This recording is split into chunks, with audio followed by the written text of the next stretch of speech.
what in the world is going on inside the Houston Cougars football program? And is Dana Holgorsen finding himself on the hot seat already? Pull up a chair, sit back, relax, and let's talk about it.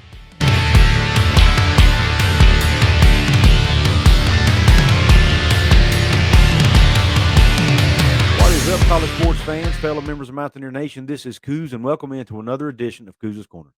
Pull up that chair, and let's dig into the topic of today's episode, which is Dana Holgorsen and his Houston Cougars football program. Is Dana on the hot seat, and are there reasons to be concerned for Houston fans? It all started with the dust up on the sidelines between two players a couple weeks ago. Former West Virginia player Sam Brown, who's now a wide receiver at Houston, was on the sidelines. One of his teammates was coming off the field. They exchanged some words. His teammate proceeds to basically push him or shove him or tackle him, take him down on the ground. A fight ensues. Their teammates had to separate him. He got caught on national television. Not a good look for Houston. But from what I read, the two guys hugged it out. They apologized. A few minutes later, everything's hunky-dory, good to go. And I blew it off. No big deal. It happens. Football's an emotional game. Guys are going to let their emotions get the best of them at times. They're human. No big deal. But then, after last Saturday's game against the Rice Owls, which Houston barely won, had to hang on in the last seconds of the game to win against a bad Rice team now. And we're talking about Houston, who was expected to be the class of the American Athletic Conference, came into the season ranked. They struggled to beat UTSA.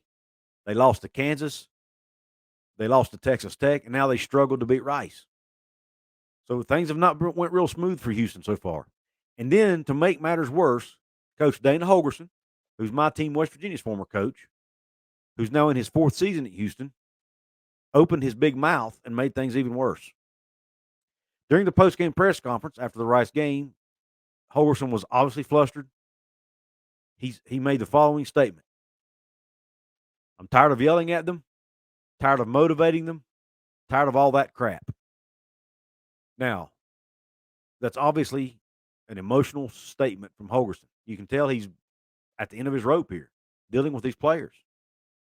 A couple things wrong with that. Number one, the fact that he said that publicly, called out his own players for having to be yelled at, is not good for your locker room, Dana. It will make your players mad at you and not want to play for you, okay? But even a bigger problem to me is the fact that he's having to do it. If you're having to yell at your players to keep them motivated and stay on them all the time, that's a problem for your team. Because the player, you shouldn't have to do that.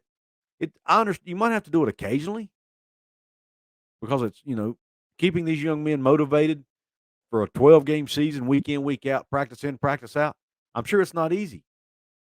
But most games, players should be motivating themselves, or at least there should be leadership inside the locker room doing it for them. Seniors, juniors that have played a lot, they should be the ones doing the motivating.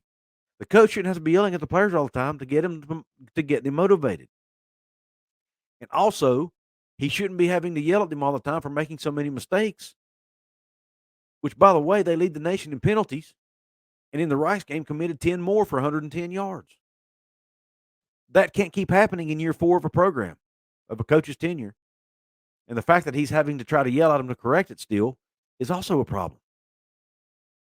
Now, he didn't stop there. Some of the other comments he made during that press conference. He said a lot of stupid stuff once again, talking about the penalties. I ain't taking responsibility for that. At some point, they got to quit doing that. Another problematic statement by Holgorsen. You're the head coach. You have to take responsibility for everything your team does. It's your job to coach them up and get them to stop making those mistakes, or bench the guys that are making them and put somebody else in the game. And if you don't have anybody else that can replace them, then it's a depth issue, and that's also your responsibility, Dana, as the head football coach. Now, Dana did come out and apologize.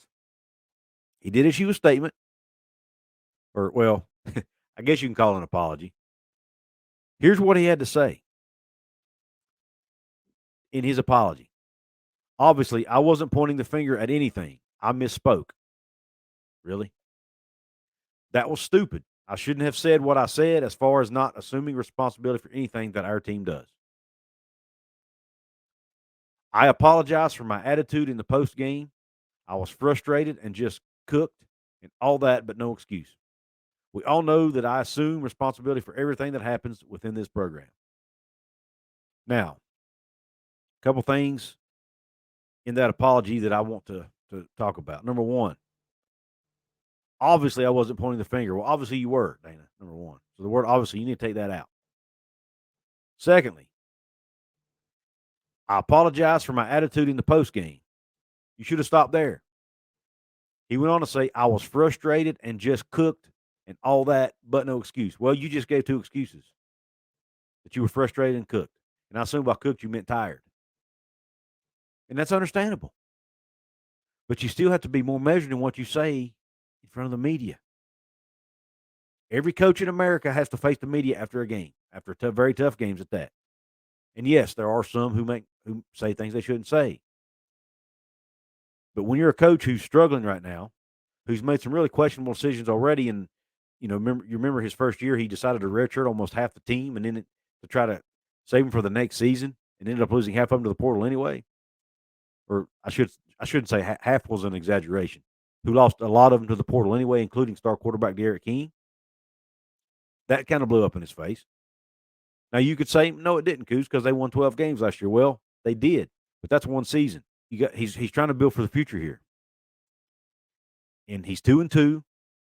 He lost to a Texas Tech team that most expected him to beat.